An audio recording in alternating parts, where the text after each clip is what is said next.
আল্লাহ তাআলা সূরা বাকারার 276 নং আয়াতে বলেন, ইয়ামহাকুল্লাহুর রিবা ওয়া ইউরবিস সাদাকাত। আল্লাহ তাআলা সুদকে নিশ্চিহ্ন করে দেন, সুদকে সংকুচিত করে দেন, আর দানকে বর্ধিত করে দেন।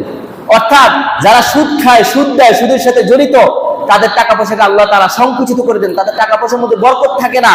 আর যারা দান করে, আল্লাহ তাআলা তাদের টাকাকে আরো বর্ধিত করে দেন।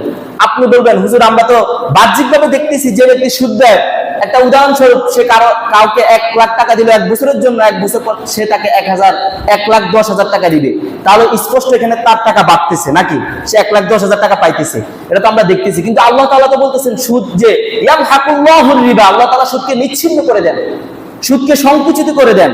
অর্থাৎ সুদ কখনো বাড়ে না, সেটা কমিয়ে দেন, আল্লাহ তাআলা শেষ করে দেন। সেটা কিভাবে? আপনি আল্লাহ তাআলার বিরোধিতা করে এক গরিব লোক থেকে, যে ব্যক্তি প্রয়োজন হয়েছে, তার একটা বিপদ পড়ে আপনার কাছে 1 লাখ টাকা ধার নিতে আসছে, আপনি বলছেন অসুবিধা আমি দিমু, আপনি 1 বছর পর আমাকে 10,000 টাকা বেশি দিয়েন। এই 10,000 টাকা আপনি বেশি পেয়েছেন, আপনি লিখে রাখেন, খাতা কলমে লিখে রাখেন, আপনি এই 10,000 টাকার জন্য আপনাকে 10 লাখ টাকার আপনার ক্ষতিপূরণ দিতে হবে। আল্লাহ তাআলা আপনাকে এমন বিপদে ফেলবেন, এমন রোগ দিবেন, এমন সমস্যায় ফেলবেন, আপনার 10 লাখ টাকা দিয়ে আপনার সেই রোগ আপনি শেষ করতে পারবেন না, সেই রোগ থেকে আপনি মুক্তি পাবেন না।